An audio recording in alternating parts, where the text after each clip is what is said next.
So hello and welcome back मेरे देश के प्यारे प्यारे प्यारे भविष्यों। आज का जो वीडियो है, ये वीडियो वैसे एक तरह से आप कह सकते हो कि ट्राई बॉल है। ट्राई बॉल समझते हो ना, क्रिकेट खेलने जाते हो ना, बैटिंग आते पहले हो ना, ट्राई बॉल खेलते हैं। या आप कैसा कह सकते हो कि सैंपल है। सैंपल है मतलब कि आगे किस तरह के वीडियोस आएंगे। मैंने आपसे कहा था कि मैं ऑब्जेक्टिव्स की सीरीज डिस्कस करूंगा आपके साथ। बहुत सारे बच्चे कमेंट में लिख भी रहे थे कि सर वो 1-1 मार्क्स वाले के लिए कुछ करो, 1-1 मार्क्स वाले में बहुत प्रॉब्लम होती है। तो इसलिए मैंने बोल के भी रखा था कि मैं 1-1 मार्क्स वाले वीडियोस लेके आऊंगा, और आपने डिमांड भी की। तो इसलिए क्योंकि देखो 2 मार्क्स 3 मार्क्स 4 मार्क्स वाले बहुत सारे कवर किए हैं और बच्चे लर्न करते भी हैं, क्योंकि ना वो एक तरह से ना प्रिडिक्टेबल होते हैं। 3-4 मार्क्स वाले जो क्वेश्चन होते हैं थोड़ा प्रेडिक्टेबल होते हैं, और पीवाईक्यूज आप कर लेते हो तो बहुत सारा कवर हो जाता है। लेकिन जो ये 1 मार्क्स वाले क्वेश्चंस होते हैं ना, ये देते हैं दुख यार। ये तकलीफ वाले केसेस हैं, अंदर से छुपे छुपे खोज खोज के टेक्स्ट बुक में से निकाल निकाल के बोर्ड वाले पूछते हैं, और इसमें बच्चे फंसते हैं। तो इसीलिए यहां प्रॉब्लम्स ज्यादा होती है बच्चों की। आपने स्कूल में जो प्री बोर्ड्स वगैरह दिए होंगे या और भी आपने टेस्ट वगैरह दिए होंगे, तो आपने ये ऑब्जर्व किया होगा कि आपके मार्क्स ज्यादातर अगर कटे होंगे तो वो ऑब्जेक्टिव्स में कटे होंगे।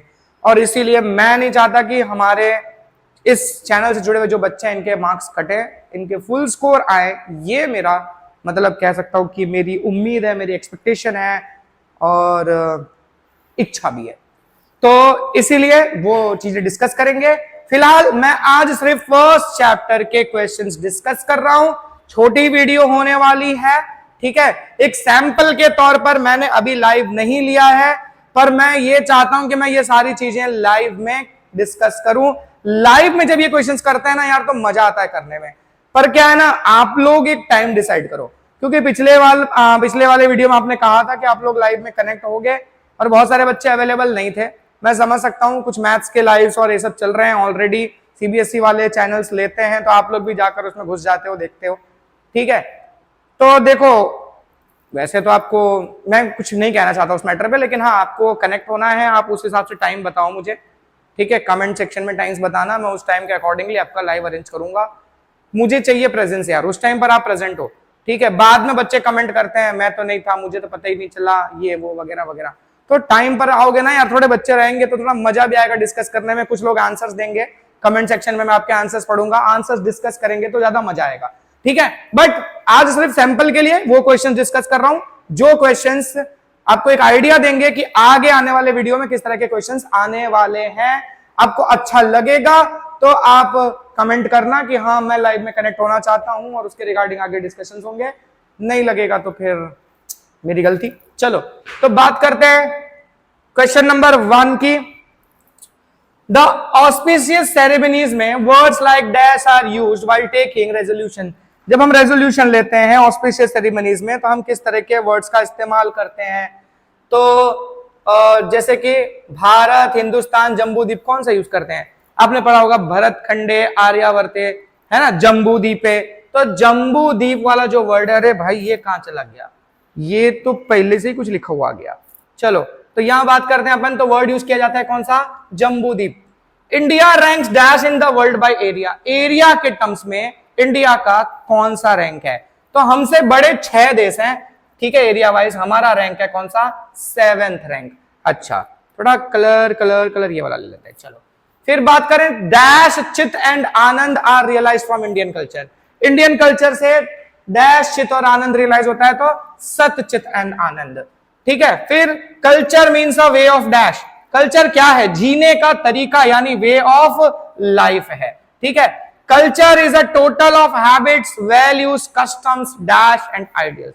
वैल्यूज, कस्टम्स एंड डैश, ये वर्ड फ्लो में ही जाते जाते मुंह से शब्द निकल जाता है। Values, customs and traditions. Traditions आता है, के बोला, समझा क्या? ट्रेडिशंस। फिर the result of close relationship between nature, environment and dash is natural heritage. Natural heritage क्या है? रिलेशनशिप बिटवीन नेचर एनवायरमेंट और ह्यूमन लाइफ, इंसान के जीवन के साथ इनका connection, that is natural heritage. Examples of our close relationship with nature are stories of dash. हमारा नेचर से क्लोज रिलेशनशिप रहा है, ये कौन सी स्टोरीज में लिखा गया है? तो देखो एक लिखा है इन्होंने जातक टेल्स, इसके अलावा कौन सा है? महाभारत है क्या? रामायण है क्या? नहीं नहीं यार, ये तो रामचंद्र जी की कहानी है, ये कौरव पांडवों की कहानी है। पंचतंत्र जो है ये हमारा नेचर से जुड़ा हुआ स्टोरीज के अंदर मेंशन्ड है, ठीक है। अच्छा, तो ये चीजें क्लियर करते हैं अपन, फिर चलते हैं नेक्स्ट क्वेश्चन पे, ठीक है। ओके, नेक्स्ट क्वेश्चन है हमारे 8 नंबर का। Indian culture flourished on the river bank of Indus and dash. कौन कौन सी नदियों पे इंडिया का जो कल्चर है वो फ्लरिश हुआ? तो गंगा, यमुना, बहुत सारे बच्चे ऐसे याद करते हैं, इंडस के साथ भी गंगा वगैरह यमुना वगैरह लगा देंगे, पर इंडस के साथ वर्ड क्या आएगा? रावी। हमारी बुक में ना भैया दिया हुआ टेक्स्ट बुक में लाइन लिखी हुई है इंडस एंड रावी।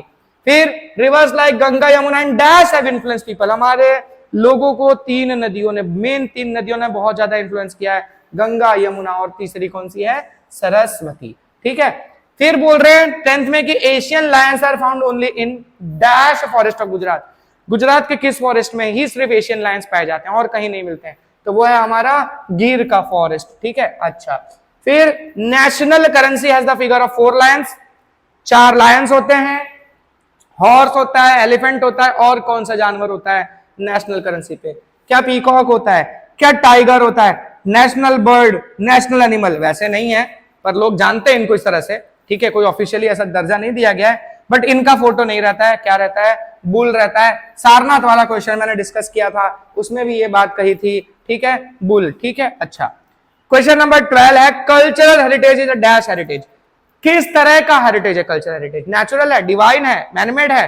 भाई कल्चर कौन बनाता है? इंसान बनाता है। त्योहार किसने बनाए हैं? लैंग्वेज किसने बनाई है? कैसे रहेंगे हम, ये सब डेवलप किसने किया है? ये सब हमारा बनाया हुआ है। तो इसलिए कल्चर क्या हुआ हमारा? मैन मेड हेरिटेज हुआ, ठीक है। अच्छा, the art of architecture and sculpture. India का जो आर्ट एंड आर्किटेक्चर है वो कितना पुराना है? तो भैया 5000 साल पुराना है। ये लाइन जो है ना, ये वाला टेक्स्ट बुक में कई जगह लिखी हुई है, ठीक है। अच्छा, the caves of dash of Rashtrakuta dynasty give a sense of pride.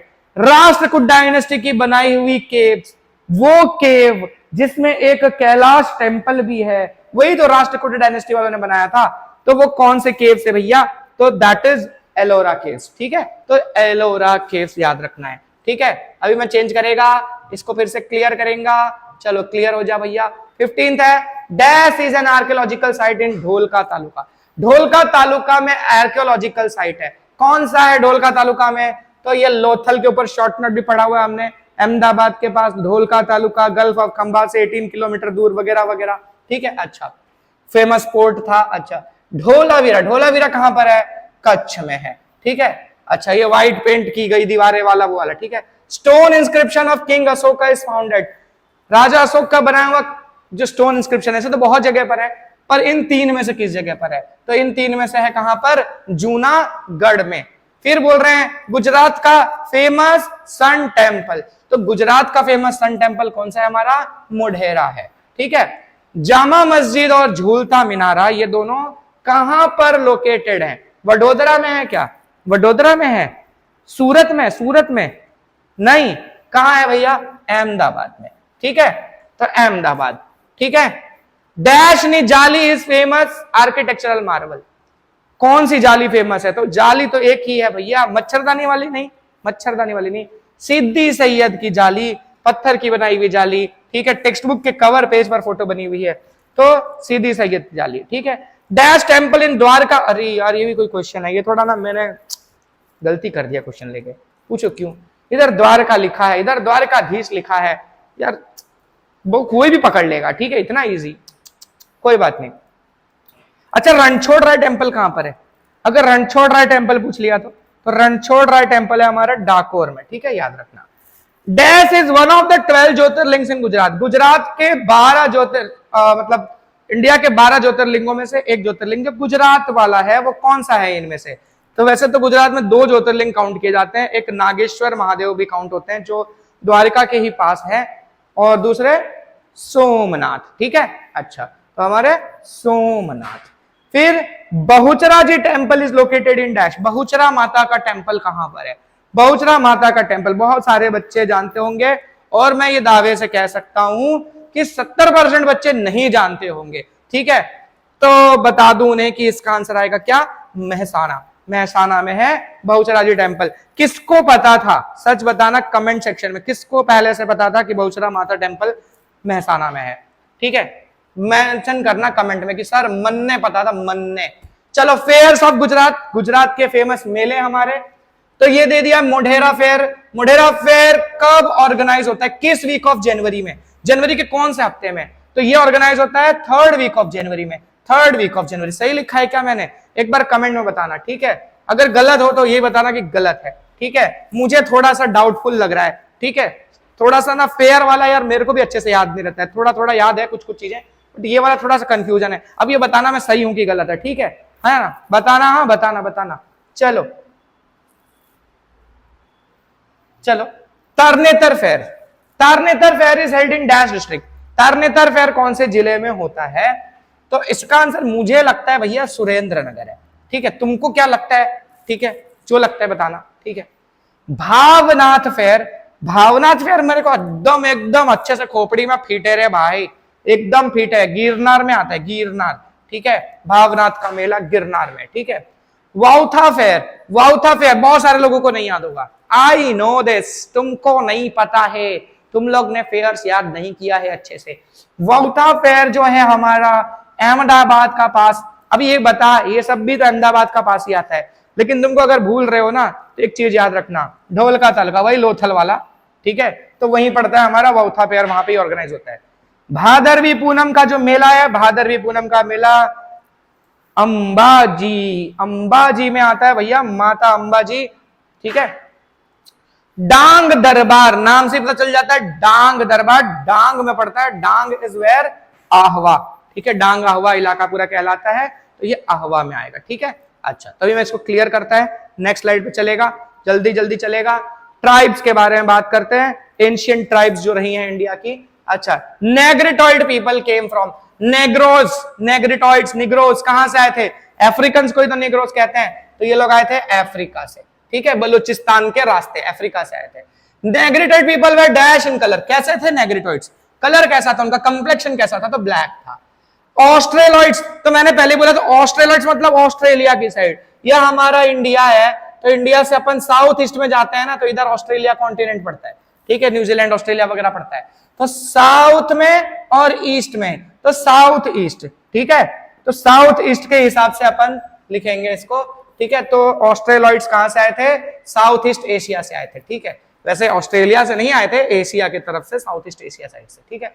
ऑस्ट्रेलॉइड्स were called as dash by Aryans, australoids को आर्यंस ने क्या नाम दिया था, तो उन्हें कहते थे क्या, निषाद, निषाद कहा गया। Dravidians were considered creators of dash valley civilisation, कौन सी वैली सिविलाइजेशन का क्रिएटर थे द्रविडियंस इंडिया में, तो उन्होंने शुरू की थी सिंधु घाटी सिविलाइजेशन, या कहो कि इंडस वैली सिविलाइजेशन, तो ये द्रविडियंस ने इसकी शुरुआत की, ऐसा हमारे टेक्स्ट बुक में जो लिखा है वो है। Dravidians gave the concept of mother as goddess and father as god, ये तो यार कोई भी बच्चा बता देगा, है ना, अगर 10th वाला नहीं भी होगा ना वो भी बता देगा लॉजिक लगा के। चलो, ट्रेडिशन ऑफ वर्शिपिंग विद धूप दीप एंड, धूप दीप और किस चीज पूजा करने का कॉन्सेप्ट द्रविडियंस ने दिया हमें, तो वो है आरती, धूप दीप और आरती।